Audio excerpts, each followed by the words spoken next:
वंदनीय साधु समाज, आदरणीय धर्म के निष्ठा और माताओं बहनों तथा प्यारे बच्चों,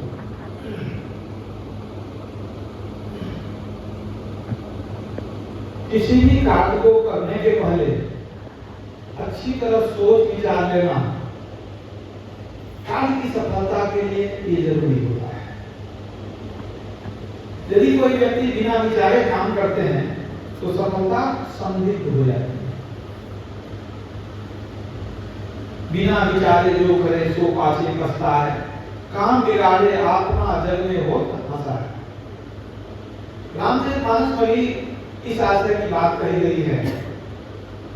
सहसा करी पाछे पछताही, कहहि भेद बुझते बुझ नाही।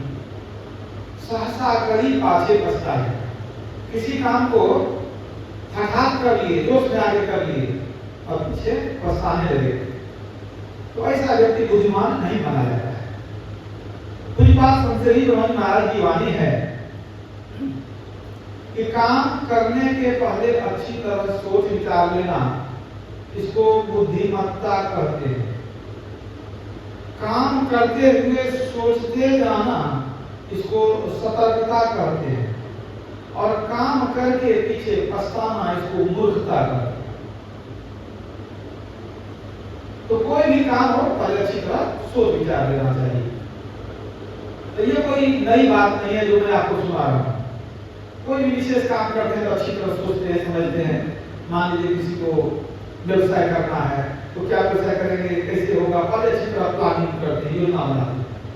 तो कोई भी काम करते हैं, कोई खेती बाड़ी करते हैं तो सोच सोचते हैं कौन सी फसल लगाने की किसमें ज्यादा आमदनी है, विचार करके काम करते हैं। लेकिन एक क्षेत्र ऐसा है जिसमें अधिकांश लोग बिना विचारे ही काम करते हैं। वो क्षेत्र क्या है? वो है भक्ति का क्षेत्र।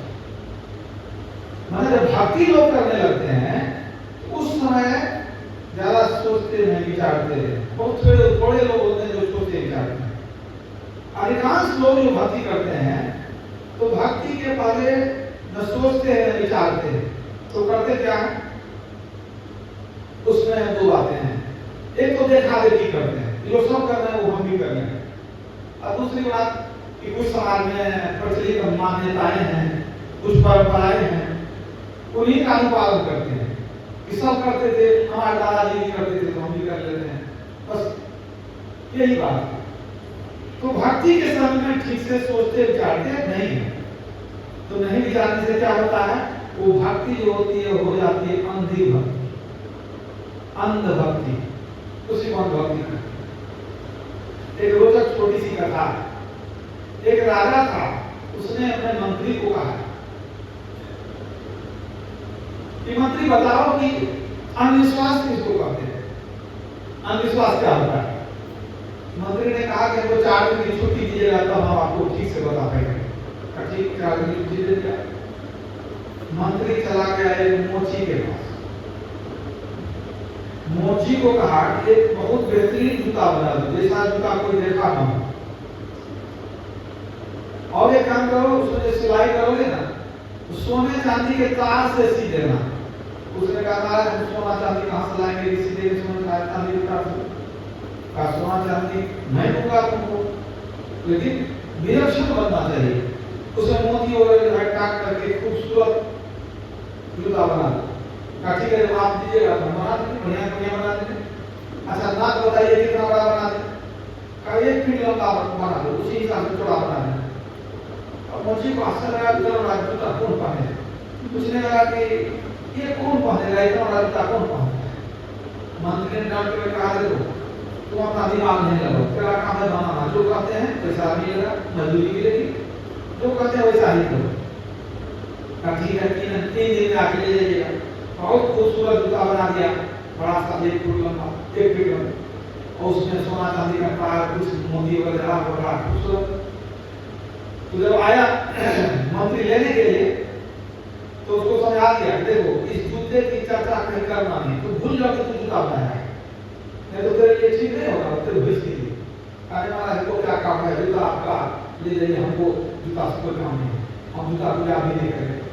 वो जूता लेकर के आया, घर, और क्या क्या उसके घर के बगल में कोई पुराना मंदिर था, देवस्थल था पुराना।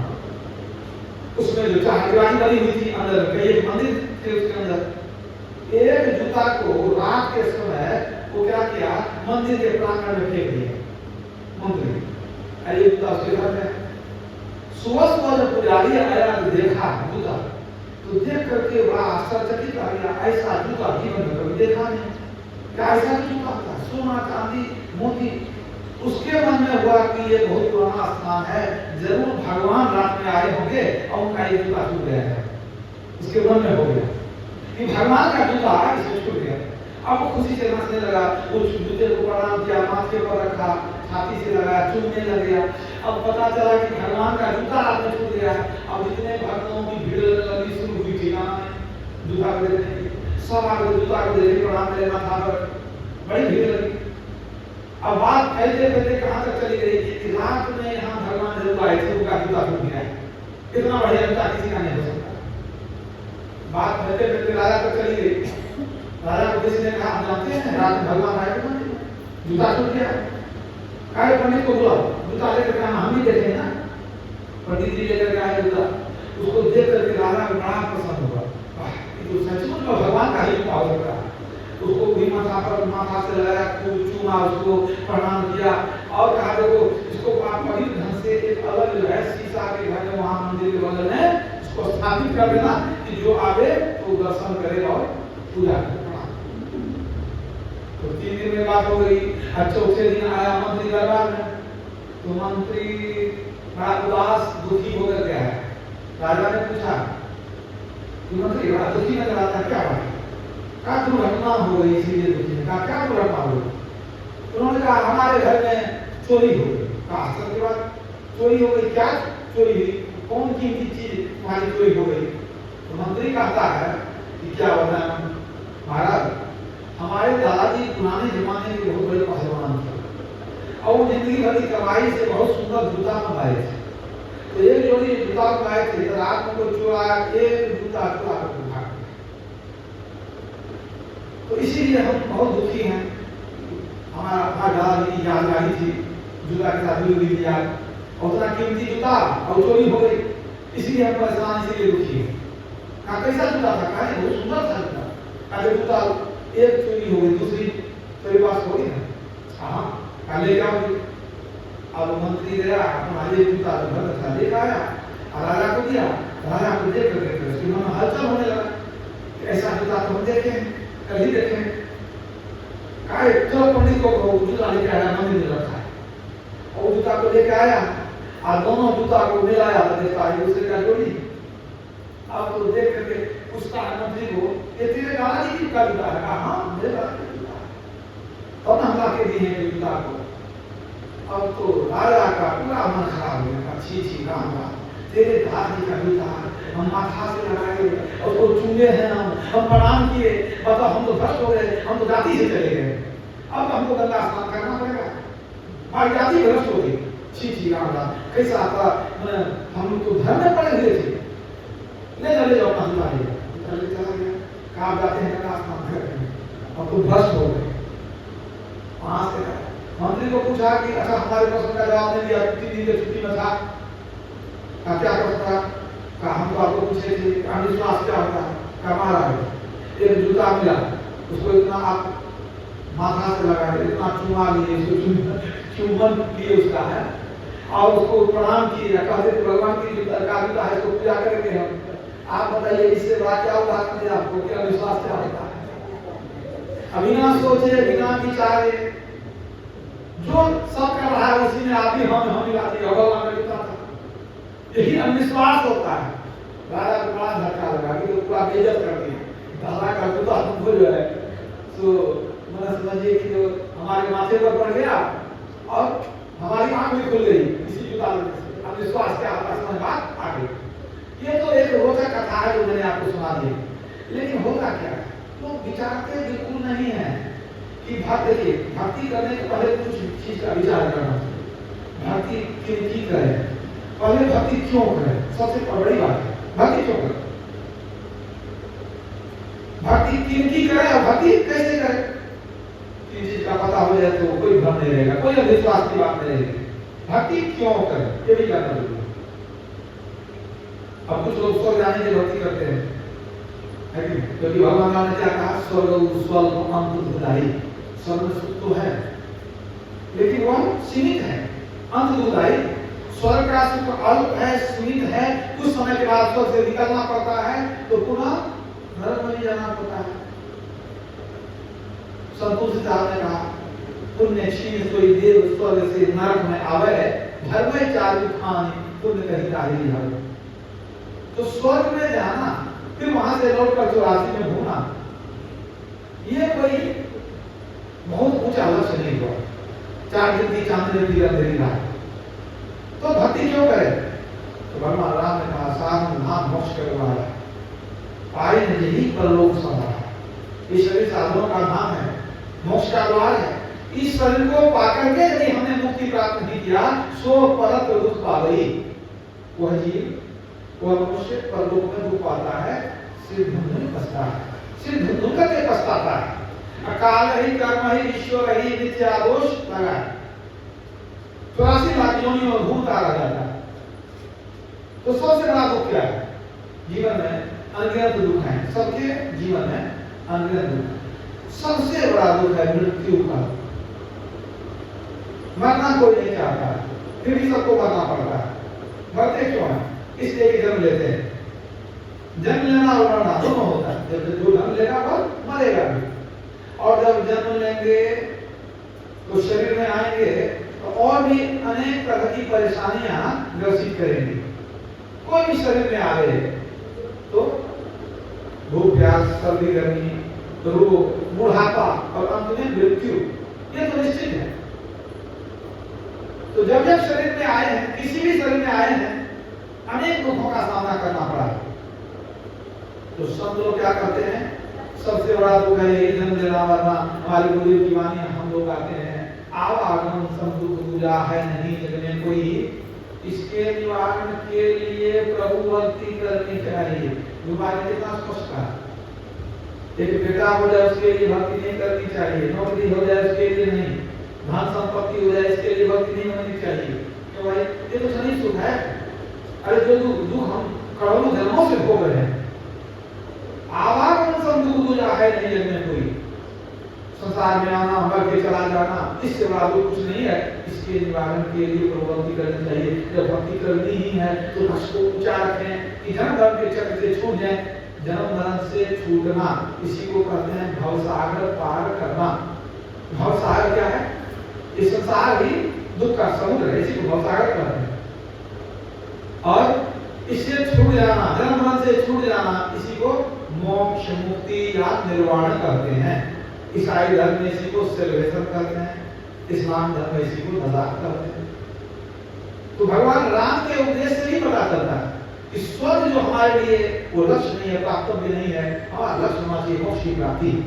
और गुरु महाराज यही कहते हैं, क्या कहते हैं तुम्हारा? चहु खाने में दुर्लभ नर को देह हो। चारों खानियों में दुर्लभ मनुष्य है।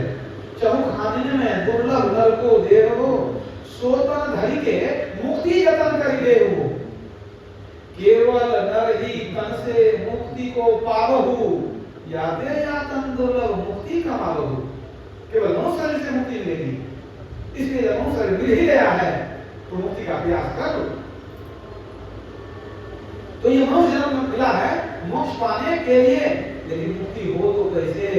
इसका क्या उपाय है? लोग सोचते हैं कि बाहर में हम जो तीर्थ में जाते हैं, देव पूजन करते हैं, व्रत उपवास आदि करते हैं, इसी से मुक्ति मिल जाएगी। लेकिन कबीर साहब की बात है, मुक्ति न होवे नाचे गावे, मुक्ति न होवे मृदंग बजावे, मुक्ति न होवे साखी पर बोले, मुक्ति न होवे तीर्थ डोले। इन बाहरी उपकरणों से मुक्ति की प्राप्ति नहीं होती है। तब मुक्ति मिलती कैसे है? तो बहुत स्पष्ट उपदेश यमराज ने नचिकेता को दिया। कठोपनिषद में आप पढ़ते हैं, इह चेद सकल बोधुम प्राक शरीरस्य अविश्वसः ततः सर्वेषु लोकेषु सर्वत्वाय कल्पते। अर्थात मरने के पूर्व यदि तुमने ब्रह्म को जान लिया तो तुमको मुक्ति मिलेगी। यदि कोई भी व्यक्ति मरने के पहले यदि ब्रह्म को, ईश्वर को जान लिया, अनुभव से जान लिया, तो उसको मुक्ति होगी, अन्यथा जन्म मरण के चक्र में वो सदा भटकता रहेगा। अगर कोई प्रश्न कर दे कि ईश्वर को क्यों खोजें, उसका उत्तर इसी उपदेश में छिपा हुआ है कि यदि ईश्वर को हमने पा लिया, जान लिया, तो मोक्ष, मोक्ष में जन्म मरण से छुटकारा, सदा के लिए समस्त दुखों से छुटकारा। अगर हमने ईश्वर को नहीं जाना तो बार बार जन्म लेंगे और मरते रहेंगे। ईश्वर को जानेंगे कैसे? यह जो क्रिया है, ठीक है, किसी को जानना कई तरह से होता है। वो महाराज कहते थे कि लोग सुन करके भी जानते हैं और मिल करके भी जानते हैं। तो जो जानना दो तरह से होता है, सुन करके जानते हैं, मिल करके भी जानते हैं। आयु तो ज्ञान को चार भागों में बांटा गया है, श्रवण ज्ञान, मनन ज्ञान, निधिध्यासन ज्ञान और अनुभव ज्ञान। लेकिन मोटे तौर पर एक बार हम सुनते हैं और फिर किसी से मिलते हैं या अनुभव ज्ञान प्राप्त करते हैं, तो दो भाग में बांट दीजिए। तो ईश्वर को जानेंगे मुक्ति होगी, जानेंगे कैसे? सुन करके भी जानते हैं, अभी हम सुन के जानते हैं, लेकिन सिर्फ सुन करके जानकर रह जाए, इससे मुक्ति नहीं होगी। यह ज्ञान अधूरा ज्ञान है। सिर्फ सुन करके जानना ज्ञान की पूर्णता नहीं है। एक बार सुन करके जानेंगे, फिर परमात्मा से मिल करके जानेंगे, तो ठीक ठीक जानेंगे। जैसे कोई भूखा आदमी है, उसको बढ़िया बढ़िया व्यंजन के बारे में सुना दीजिए, तो सुना, वो श्रवण ज्ञान हुआ उसको, वो बहुत सुना, लेकिन सुनने से उसका पेट नहीं भरा, स्वाद नहीं लगा, शक्ति नहीं मिली उसको। असल में जब वो मिठाई वो खाएगा या पकवान खाएगा, तब तो उसको जो है ठीक ठीक उसका लाभ मिलेगा। लेकिन ये बात और है, असली लाभ तो है अनुभव ज्ञान में, लेकिन बिना श्रवण ज्ञान के अनुभव ज्ञान कैसे मिलेगा? अगर हम किसी चीज के बारे में सुनेंगे नहीं, तो उसको प्राप्त करने की अभिलाषा आपके मन में नहीं होगी। किसी कोई कीमती पदार्थ है, आपको प्राप्त करना जरूरी है। अगर उसके बारे में नहीं सुनेंगे तो क्यों पाएंगे आप? क्यों खोजेंगे उसको? ईश्वर को क्यों खोज लेते हैं? जिस व्यक्ति ने जीवन में ईश्वर का नाम नहीं सुना, क्या वो ईश्वर से मिलने जाएगा? कभी नहीं जाएगा। ईश्वर का अगर सुनेगा, फिर ये भी सुनेगा कि नहीं, उनसे मिलने में लाभ बहुत है, कुछ लाभ होगा, तब वो उसके मन में इच्छा जाएगी कि हम ईश्वर को प्राप्त करें। तो सबसे पहले हम सुन करके जानते हैं सत्संग के माध्यम से। इसके बाद सत्संग में सुन करके जानते हैं और ध्यान के द्वारा हम अनुभव से जानते हैं। ये हो गई जानने की क्रिया।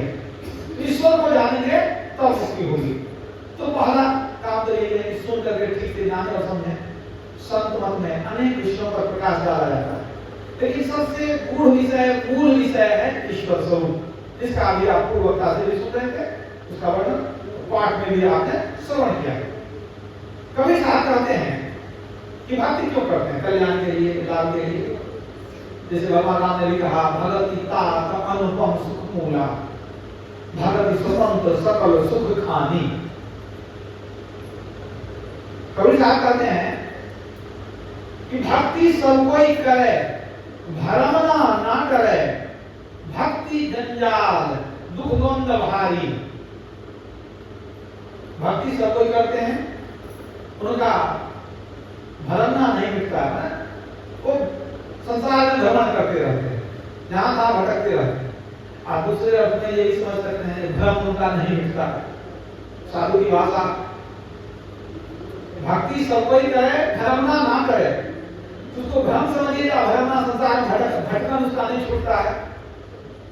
भक्ति सब कोई करे, भ्रमना ना करे, भक्ति जंजाल दुख द्वंद भारी। दुख द्वंद का कारण भक्ति बन गई है। क्यों? भक्ति के नाम पर एक दूसरे से लड़ते हैं, नहीं लड़ते हैं। आप देखिए, हिंदू मुसलमान में झगड़ा, ईसाई में हिंदू में झगड़ा, उतना ही नहीं, सनातन धर्म के अंतर्गत कोई कहते हैं भगवान विष्णु बड़े, कोई कहते हैं भगवान शिव बड़े, कोई शैव है, कोई वैष्णव है, कोई शाक्त है, सब आपस में कहते नहीं हमारा देवता बड़ा। और भी बात नहीं है, कोई कहता है कि नहीं हम रामानंदी मत के हैं, हमारा बड़ा, कोई कहते हैं कबीर मत सबसे बड़ा, और कोई कहते हैं और बौद्ध मत बड़ा। तो आपस में द्वंद्व लगा रहता है। और भक्ति के नाम पर जितनी मारकाट हुई है, धर्म के नाम पर जितना मारकाट आकर बचा है, और किसी नाम पर उतनी हत्याएं नहीं हुई है।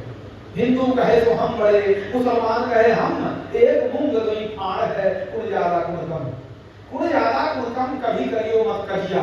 कजिया करता था झगड़ा, कुण ज्यादा कुण कम कभी करियो मत कजिया, एक भजन है राम दूजे रहीमान से रजिया, कहत दीन दरवेश दो सरिता मिली सिंधु, सबका मालिक एक है क्या मुस्लिम क्या हिंदू।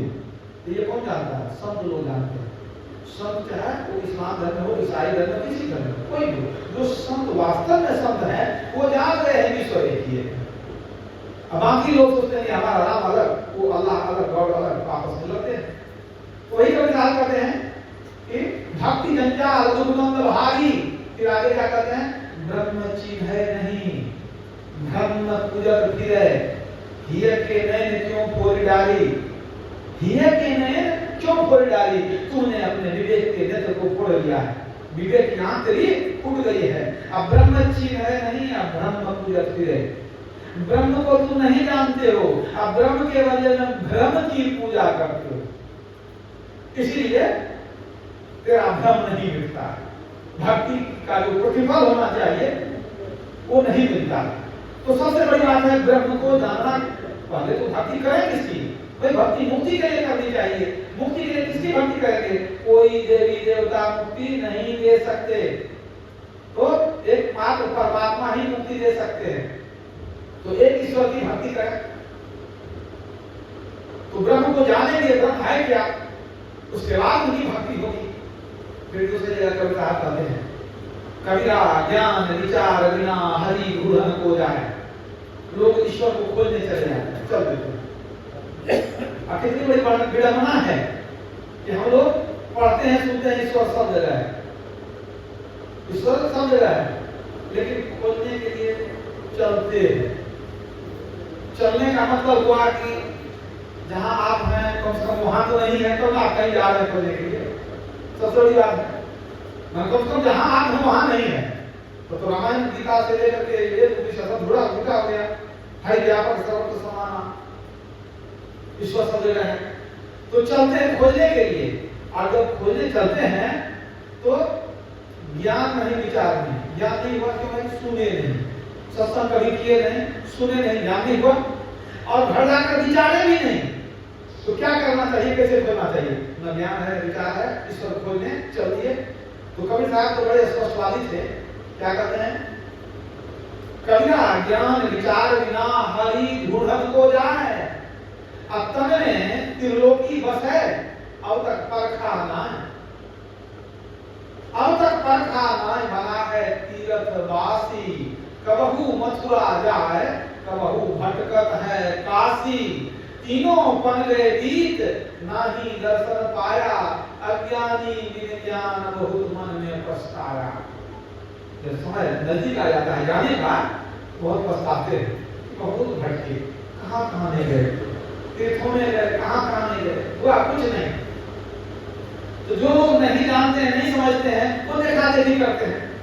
तो संतों ने तो बड़ा स्पष्ट कर दिया है, हमारी कमी को खूब उजागर किया, लेकिन लोगों के कान पर झूठ नहीं देता। पर ने कहा कीर्ति जुग गए गीत माला के फेरते, छाला पर गयो जीव राम के टेरते, राम नाम करते करते जीव में छाला हो गया। कीर्ति जुग गए गीत माला के फेरते, छाला पर गयो जीव राम के टेरते, माला विजय डार मने को फेरना, अरे हारे पलटू मुख के कहे ना मिले दिले पीछे हेरना। मुख के चिल्लाने से उड़ान नहीं मिलेंगे, दिल के अंदर में खोजना, अपने अंदर में खोजो। ये तो हिंदुओं के लिए है, और मुसलमान के लिए क्या करते हैं? तीसो रोजा किया फिर सब भटक के, आठों पहर नमाज अब मुँह सिर पटक के।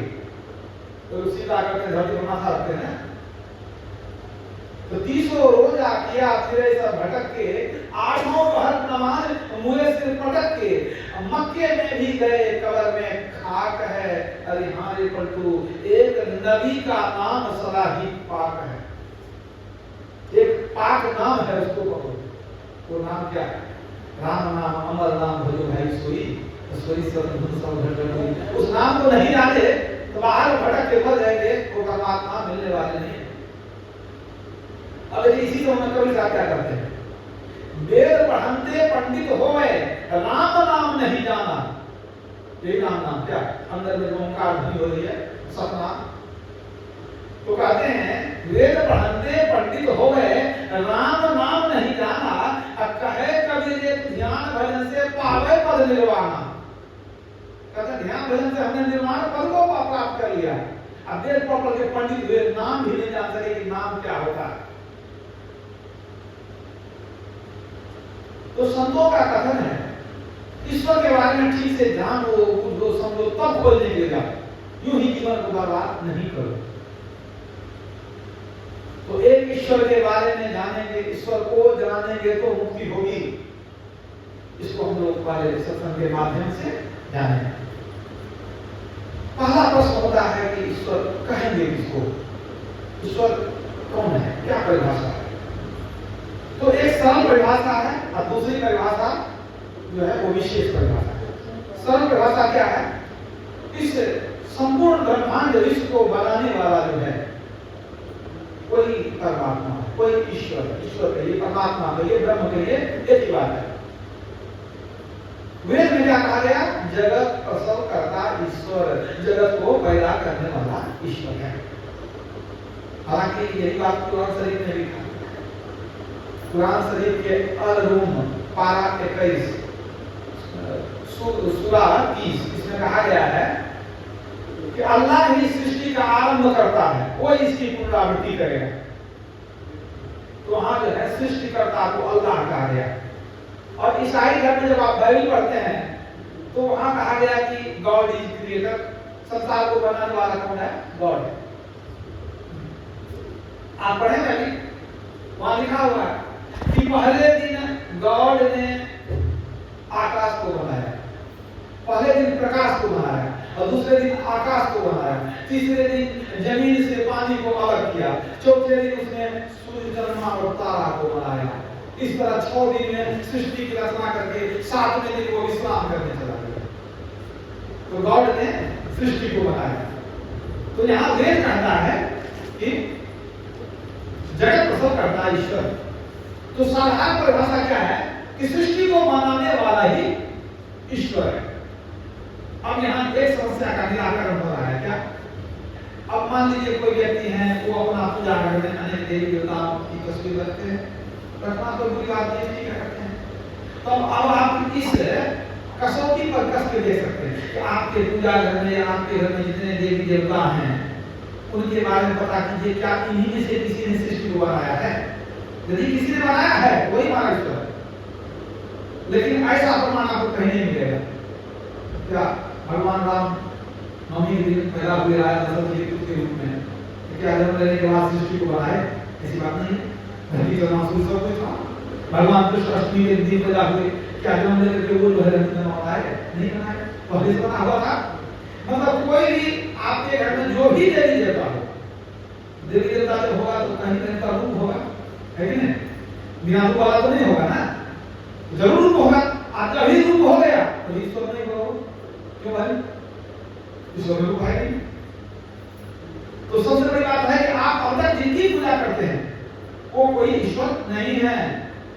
दूसरी बात कि लोग कितने जो अज्ञानी है या अर्धज्ञानी है, वो सोचते हैं कि हमारे घर में जितने भी तस्वीर हैं ये सब ईश्वर ईश्वरियां हैं।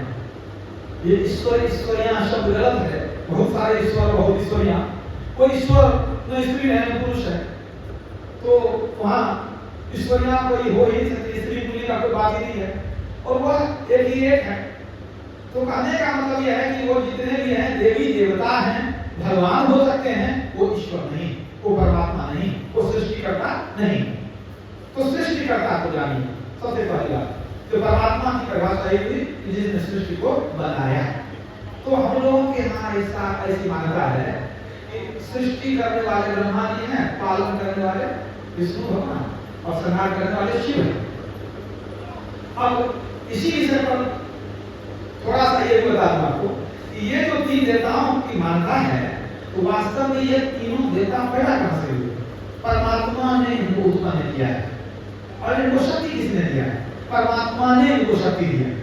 सृष्टि की पृथ्वी में अकेले थे, जब अकेले थे परमात्मा को किसी चीज की कोई आवश्यकता नहीं थी। परमात्मा में मौज हुई, ऋग्वेद में मंत्र आया एको अहम बहुश्यामा, मैं अकेला हूँ अनेक हो जाऊं, मैं अकेला हूँ अनेक हो जाऊं। मौज हुई, मौज से कंप हुआ, कंप से शब्द निकला, शब्द से सृष्टि की रचना हुई। जब सृष्टि बन गई तो उन्होंने सृष्टि को चलाने के लिए कुछ समझ लीजिए कि देवी देवताओं को कौन है परमात्मा ने, भाई कुछ काम करो, भाई अकेले हैं कुछ नहीं है, काम नहीं है। कारोबार अगर मान लीजिए आप अकेले, मान लीजिए आपको 25,000 पेंशन आता है, आप खाते हैं पड़ेगा, ठीक है, अगर आपके मन में हो जाए कि रिटायरमेंट में जो 10 लाख रुपया मिला है, कहीं ईटा का भट्टा लगा देने, अगर आप ईटा का भट्टा लगा देते हैं, आप ईटा बनाएंगे, हिसाब लिखेंगे, पकाएंगे, क्या करेंगे सोचो, तो आपको तो हिसाब की जरूरत पड़ेगी ना। तो देखो हम बहुत श्यामा, अकेले से सब ठीक था, जब उनका कारोबार बढ़ गया, सृष्टि बन गई, तब वो चलाने के लिए कोई चाहिए, तब उन्होंने क्या पैदा किया, ब्रह्मा विष्णु ने सबको पैदा किया। शंभु विरंचि विष्णु भगवाना उपजहि अंशु जासुते नाना, नाना माने याद किया, जासु अंश उपजहि गुण खानी, अग्नित लक्ष्य उमा ब्रह्मानी। वहाँ क्या कहते हैं, ब्रह्मा विष्णु है नाना अनेक, यहाँ अग्नित लक्ष्मी उमा ब्रह्मानी माने लक्ष्मी सरस्वती पार्वती कितना अनगढ़ी अनगिनत, इतने को पैदा कैसे करते हैं, अंश के नाना, अपने अंश मात्र से अनेक ब्रह्मा विष्णु महेश को प्रकट कर सकते हैं, अनेक लक्ष्मी सरस्वती पार्वती को उत्पन्न कर देते हैं। आप फिर इनको शक्ति कौन दिया, पैदा होकर वही शक्ति दी है, इनको अपना शक्ति नहीं, किसी देवी देवता के पास अपनी कोई शक्ति नहीं है।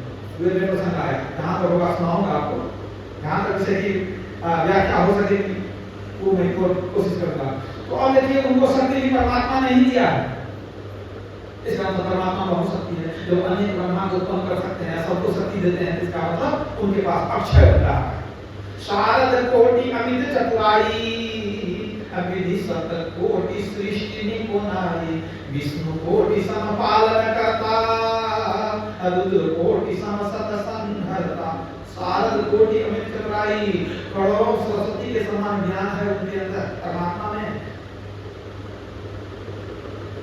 और विष्णु कोटि सम पालन करता, करोड़ों विष्णु के समान अकेले वो पालन कर सकते हैं, करोड़ों ब्रह्मा के समान अकेले वो सृष्टि करने में सक्षम है, करोड़ों शिव के समान वो संहार करने की शक्ति रखते हैं। और एक बात समझिए, जितनी सृष्टि उतने ब्रह्मा उतने विष्णु उतने महेश। ये ब्रह्मा विष्णु महेश किसी व्यक्ति का काम नहीं है, एक पद है, जब तक पद पर रहते हैं तब तक ब्रह्मा है, ठीक है। अब कोई व्यक्ति जो सब दिन भारत में रहा, पढ़ा लिखा नहीं है, तो उसको कहेगा प्रधानमंत्री बना, तो कहेगा नाम प्रधानमंत्री मोदी, वो ये नहीं कहेगा कि मतलब दूसरे देश में जापान में कोई और होंगे, जर्मनी में कोई और होंगे, पाकिस्तान में कोई और होंगे, उनको पता नहीं है। यही बात है, हम लोग सोचते हैं भाई ब्रह्मा की है, अरे जितनी सृष्टि उतने ब्रह्मा होते हैं, उतने विष्णु, एक साथ अनेक सृष्टि के होते हैं, क्या करती है। तो मतलब इन सबको पैदा करने वाला परमात्मा ही, जितने हैं सबको पैदा करने वाला। तो अब ये भी समझ गए कि ये जो हम सोचते हैं ब्रह्मा विष्णु महेश ही करते हैं, तो ये करते हैं लेकिन कराने वाले परमात्मा, सब वो सारी शक्ति उन्हीं में नहीं है। तो हम लोग इनको परमात्मा कहते हैं, ईसाई धर्म को वर्ड कहा गया है। तो वहां ब्रह्मा विष्णु महेश का कंसेप्ट नहीं है, लेकिन वहां भी ये लोग मानते हैं कि सृष्टि को बढ़ाने वाला, चलाने वाला, संहार करने वाला सब परमात्मा ही है। तो परमात्मा को लोग कहते हैं गॉड, गॉड कैसे लिखते हैं, G-O-D। अब देखिए इन तीनों अक्षरों से ही संदेश निकलता है। G-O-D, G फॉर जनरेटर, उत्पन्न करने वाला, O for operator, D for destroyer, तीनों का नाम आगे बढ़ा। तो सारी शक्ति उसी एक परमात्मा में निहित है। तो सबसे सरल परिभाषा में सुनाया होगा आपको, विषय वहां था में कि सृष्टि को बनाने वाला परमात्मा। विशेष परिभाषा क्या है, तो दोनों हाल कहा करते थे। यदि कोई पूछता है कि रूप क्या है, उत्तर होगा कि जो आंख से ग्रहण हो उसको रूप कहते हैं। यदि कोई कहे शब्द किसको कहते हैं, तो जो हम कर्मेंद्रिय से ग्रहण करते हैं उसको शब्द कहते हैं। कोई पूछे गंध क्या है, भाई जो नासिका से ग्रहण हो उसको गंध कहते हैं। इसी तरह कोई पूछे ईश्वर कौन है, ईश्वर क्या है, तो आपका उत्तर होना चाहिए कि जो आत्मा से ग्रहण हो परमात्मा। परमात्मा कौन है, जिसको हम आत्मा से ग्रहण करते हैं, दूसरी किसी भी इंद्रियों से ग्रहण नहीं कर सकते हैं। एक एक इंद्रिय का एक काम है। आप आंख से रूप देखते हैं, ठीक है, कान से सब सुनते हैं, नाक से गंध लेते हैं। अगर आंख खराब हो जाए क्या कान से देख लेंगे, अगर कान खराब हो जाए क्या नाक से सुन लेंगे, नहीं। एक इंद्रिय में एक ही काम है, दूसरा आत्मा का काम है परमात्मा को पकड़ना, आत्मा के द्वारा परमात्मा का ज्ञान होता है। अब सवाल है भाई आत्मा है किधर, पहले आत्मा को जानेंगे तब उसके द्वारा परमात्मा को जानेंगे। इसलिए आपको पता है आत्मा के स्वरूप के विषय में सुन रहे थे, तो कहने मतलब आत्मा परमात्मा तो एक ही बात है, इसलिए आत्मा को जाने तो परमात्मा का भी ज्ञान हो जाता है। तो पहली बात तो ये हो गई कि भाई वो परमात्मा जो है आत्मा के द्वारा ही ग्रहण हो सकता है, वो सृष्टि करता है, इस सृष्टि को बनाने वाला। अब एक प्रश्न उठता है कि ईश्वर कितने हैं? ये जो मुसलमानों का अल्लाह है वो कोई दूसरा है, ईसाइयों का गॉड कोई दूसरा है, और हम लोगों का जो परमात्मा नाम है कोई तीसरा है क्या? ये तीसरा अलग अलग है कि एक ही है? तो याद रखिए सभी कहते हैं कि सृष्टि को बनाने वाला सर्वशक्तिमान, अब नाम जो है गॉड कहे, अल्लाह कहे, ईश्वर कहे, ठीक है, लेकिन सभी धर्म में यही कहा गया वो ईश्वर एक है। ईसाई धर्म में गॉड इज वन, ईश्वर एक है। कैसा है वो? God is Holi, eternal, immortal and invisible, पवित्र है, शाश्वत है, अविनाशी है, अनविजिबल भी, आंखों से देख नहीं सकते। अपने वेद में तो एक ही कहा गया, एकम सद्विप्राद बहुधा वदन्ति, वह एक ही एक है, सब अनेक नामों से पुकारते हैं। इस्लाम धर्म में लोग नमाज पढ़ते हैं तो लोग कलिमा पढ़ते हैं, प्रत्येक बार नमाज में कई कलिमाएं पढ़ते हैं। पहला कलिमा वो लोग पढ़ते हैं ला इलाहा इल्लल्लाहु मुहम्मदुर रसूलुल्लाह, मतलब एक अल्लाह के सिवा दूसरा पूजने के लायक नहीं है, हजरत मोहम्मद साहब खुदा के रसूल हैं, खुदा नहीं है, खुदा के रसूल हैं, पैगंबर है, अवतार है। तो एक अल्लाह के सिवा दूसरा पूजने के लायक नहीं है। वहां भी एक अल्लाह है, ईसाई धर्म में भी एक है, और अपने सनातन धर्म में एक ही एक है। अब जब सब कहते हैं एक ही एक है, लेकिन यहाँ आके तीन हो जाता है, यहाँ तीन हो जाता है। अगर तीन होगा तो ईश्वर नहीं रहेगा, याद रखिएगा। क्यों भाई? ईश्वर का एक सबसे खास गुण है वो अनंत है, अनंत जिसका अंत नहीं हो। यदि दो या तीन ईश्वर हो या 5-7 ईश्वर हो तो एक के बाद दो कैसे होगा? पहले एक खत्म होगा तब तो दूसरा शुरू होगा, जब एक अंत होगा तो दूसरा शुरू होगा। दो व्यक्ति है तो एक कहां से खत्म होगा, दूसरा वहां शुरू होगा। और जब परमात्मा अनंत है तो अनंत दो तीन हो ही नहीं सकता कि दोनों के बीच में अवकाश होगा तो अंत हो जाएगा, तो वहां अनंत हुआ नहीं। तो जैसे कहते हैं ईश्वर अनंत है, वो एक ही हो सकता है, 2 3 4 हो ही नहीं सकता। इसलिए सबसे बड़ी बात है ईश्वर एक ही है अपने आप। संतवानियों में देखें, शास्त्रों में देखें, ब्रह्मसूत्र कहता है एको ब्रह्म द्वितीयो नास्ति, और ब्रह्म एक ही एक है। वेद ने कहा दिया एकम सद्विप्राद बहुधा वदन्ति, श्वेताश्वत उपनिषद में आया है एको देव सर्वभूतेषु ऊर्ध्वः सर्वव्यापी सर्वभूतान्तरात्मा, वह एक ही देवता परमात्मा है, सबके अंदर रहने वाला। वो गूढ़ है, छिपा हुआ है, सर्वव्यापी है, कण में है, सर्वभूतान्तरात्मा, सबके हृदय में वो विराजमान है, वो एक ही एक है। रामचरितमानस कहता है परवश जीव स्वस भगवंता, जीव अनेक एक श्रीकंता, ईश्वर एक ही है। और भी कहा गया एक अनीह अरूप अनामा, अज सच्चिदानंद परधाम, वो एक ही एक है।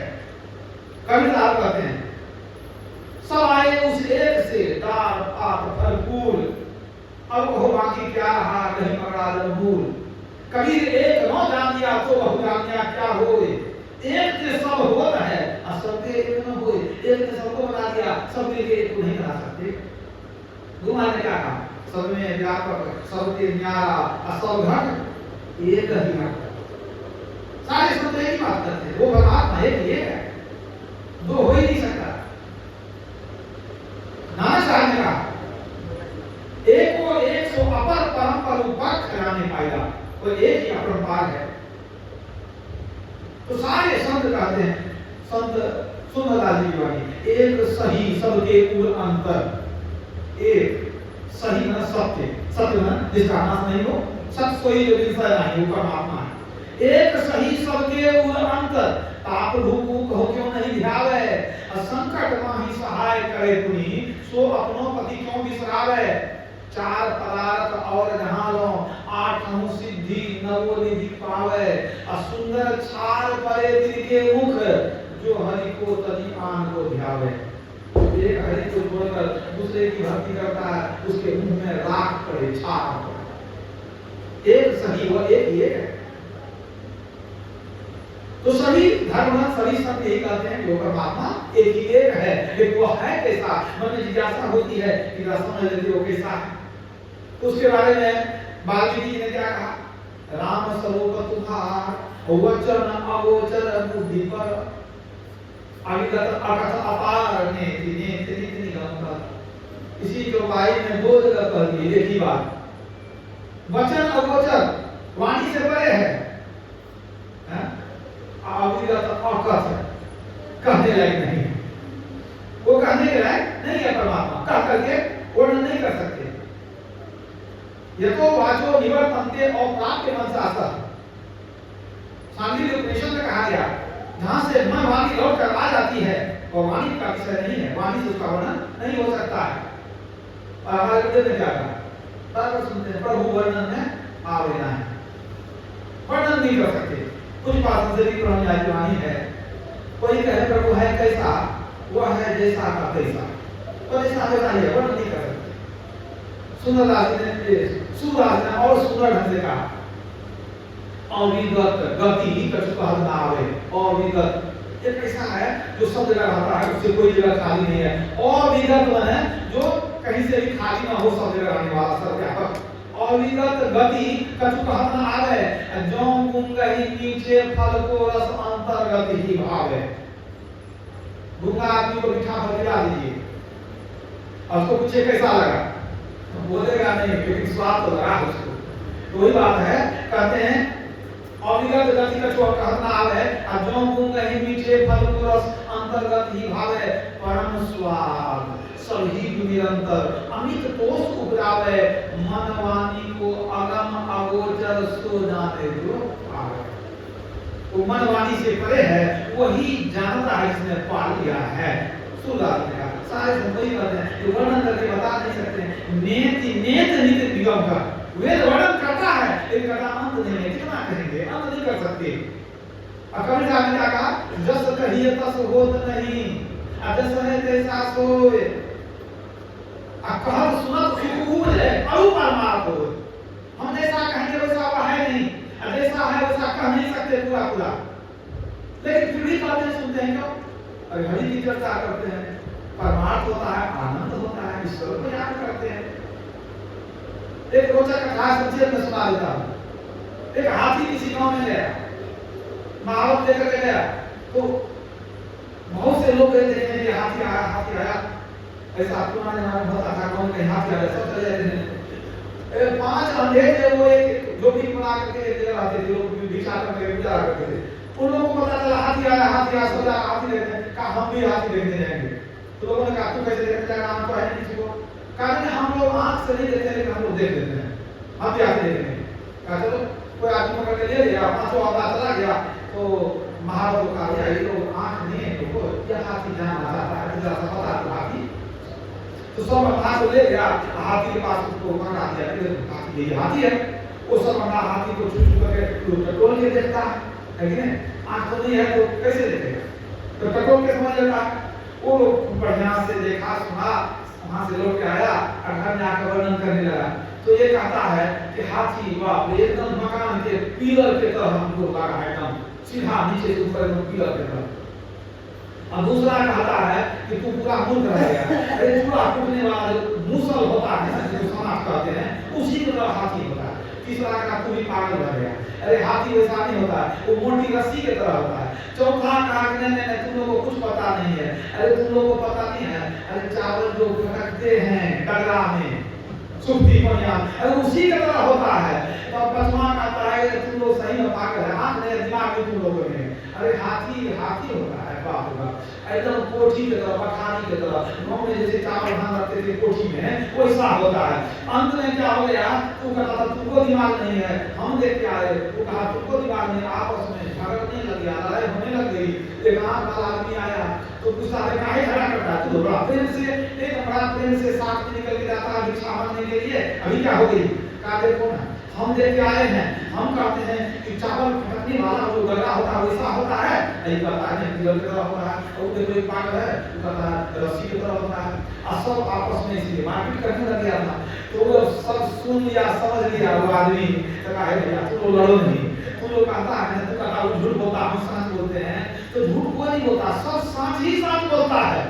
लेकिन तुम लोगों को क्योंकि आंख नहीं है तो तुम लोगों की क्षमता के बाहर है कि तो हाथी को समझ सको। का तो सब सत्य कहते हैं, जिसका क्या मतलब हुआ, कैसे सत्य कैसे कहते हैं? तो कहते हैं ये जो आदमी है ना, ये तुम्हारा ये है, ये कहता है ना बिरल की तरह है। हमको लगता है क्या कि जो महावत इसको जो दिखाया ना, तो पैर पकड़ दिया था, अब पैर पकड़ के ऊपर ले जाओ, ऊपर से नीचे ले जाओ, इसको लगा दो, बिरल की तरह है। और दूसरा कहता है क्या कि वो चूड़ा का मुसल की तरह होता, उसके हाथ लग गया सूंड, तो सूंड को ऐसे छूता था, ऐसे छू के देखा तो देखता वो चूड़ा को मुसल की तरह लगता।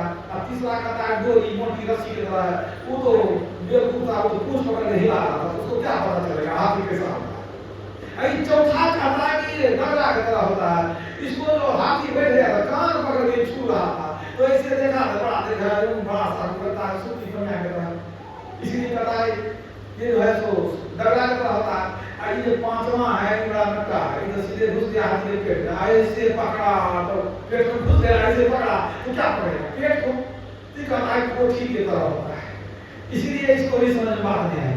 तो बात सब सही कहा, लेकिन किसी का समझ नहीं आई ईश्वर होता कैसे है। तो वही बात है, हम लोग भी क्या है, हम लोग जानते हैं क्या जाने हैं, मुकुर मलिन अरुणयन विहीना, राम रूप देखहि किमि दीना, है तेरे सुधत नहीं ल्यामत ऐसो जिंद, तुलसिया संसार को भयो मोतिया बिंद।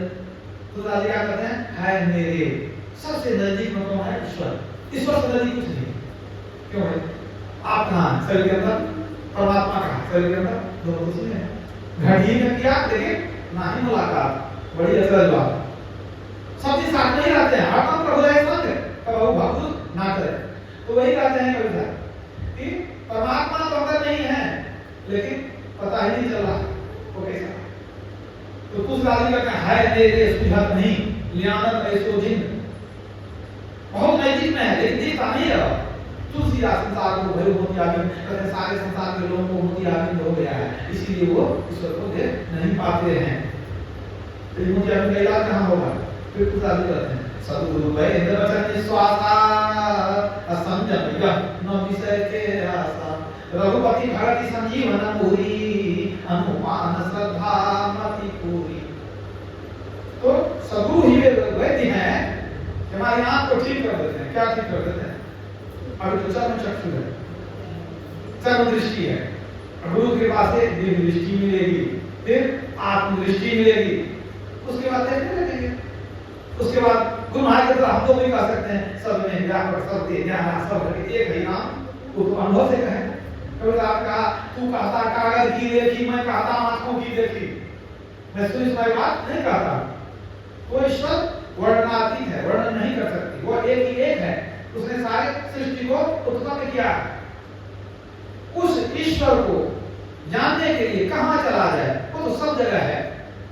तो जो सब जगह है आपके अंदर में भी है, लेकिन अगर बाहर खोजने गए तो ईश्वर तो मिलेंगे नहीं, माया जरूर मिल जाएगी। क्योंकि भगवान राम ने कहा गोचर जहां लगी मन जाई, असो सब माया जाने हूं भाई। इंद्रियों से जो ग्रहण करेंगे वो माया है, मन के द्वारा जो भी सोचेंगे वो माया है, क्योंकि ईश्वर को मन के द्वारा नहीं सोच सकते। यह मनसा मनते ये आहु मनोमतम तदेव ब्रह्मत्वं विद्धि नेन यदि उपासते। जो मन से मनन नहीं किया जाता, बल्कि जिसकी शक्ति से मन मनन करने योग्य बनता है वह ईश्वर है। जिस देश काला विच्छिन्न वस्तु की लोग उपासना करते हैं वह ईश्वर ब्रह्म नहीं है। क्यों प्रश्न आया? देश काला विच्छिन्न वस्तु की उपासना करते हैं। देश काला विच्छिन्न वस्तु क्या है? तो समझिए, देश काल से मर्यादित, देश काल के बंधन में पड़ा हुआ। अब देश के बंधन में पड़ा हुआ, देश मतलब स्थान, देश मतलब स्थान हुआ। तो देश के बंधन में कैसे पड़े भाई? अगर हम इस स्थान पर हैं तो भागलपुर में नहीं है या अन्य काइंडे में नहीं, तो देश से मर्यादित है, एक ही जगह रहते हैं, दूसरा जगह नहीं। अब दूसरा काल, काल में समय। तो हम अभी ये जो 2024 ईस्वी है, अभी हम हैं, ठीक है ना? तो हो हम तो आगे नहीं है या पीछे, कभी नहीं पीछे। तो इस समय अभी हम हैं, तो समय से मर्यादित हो गए, अभी हम हैं, कल वो फिर नहीं रहेंगे। तो जो कुछ भी एक समय में रहेगा, दूसरे किसी समय में नहीं भी रहे। हम आज हैं तो सब दिन तो नहीं रहेंगे, कभी नहीं रहेंगे। तो एक समय में है, दूसरे किसी समय में नहीं भी रहेंगे, एक स्थान में है, दूसरे स्थान पर नहीं भी रहेंगे। ऐसा कोई वस्तु ईश्वर नहीं हो सकता। जो समय और स्थान के बंधन में है वो ईश्वर नहीं हो सकता, क्योंकि ईश्वर जो है वो देश काल से परे है। उन्होंने अपने मौज से देश काल को उत्पन्न किया है, तो देश काल में वो कैसे फंसेंगे? वो तो उन्होंने उत्पन्न किया है। माया जो है संसार में, तो माया को किसने उत्पन्न किया? ईश्वर ने उत्पन्न किया है। तो माया ईश्वर को कुछ नहीं कर सकती। जो माया सब जगह ही न चावा, अजासु चरित लपिका हु न पावा, सो प्रभु भ्रू विलास खगराजा, नाच नटी इव सहित समाजा। जो माया सबको नचाती है वो ईश्वर के भाव के इशारे पर नाचती। तो समझ गए?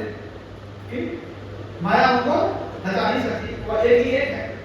तो उस ईश्वर का अनुभव बाहर में जो करेंगे इंद्रियों के द्वारा खोलते हैं ना, इंद्रियों में शक्ति नहीं है कि वो ईश्वर को पकड़ ले। गाय के तुम्हें बहुत दूध है, आप दूध नहीं दूध है, आप कहीं अगर खान में जोंक लग जाए तब वो दूध पीने लग जाएगा। क्यों? वो जोंक को दूध नहीं पी सकता, खान में भी लगेगा तो क्या पिएगा? है कि नहीं? वो रक्त पीने का उसको क्षमता, दूध पीने की क्षमता उसमें नहीं है। इसी तरह हमारे इंद्रियों में माया को पकड़ने की क्षमता है, ईश्वर को पकड़ने की क्षमता नहीं है। इसलिए वो इंद्रियातीत है, स्पष्ट रूप से वेद में कह दिया गया। ओम सयोजत उरुगायस्य युतिं वृथा कृणन्तं मिमितेन गावः, परिणतं कृणुते तीव्रशृङ्गो विवाहरिदृशेन तमृद्रः।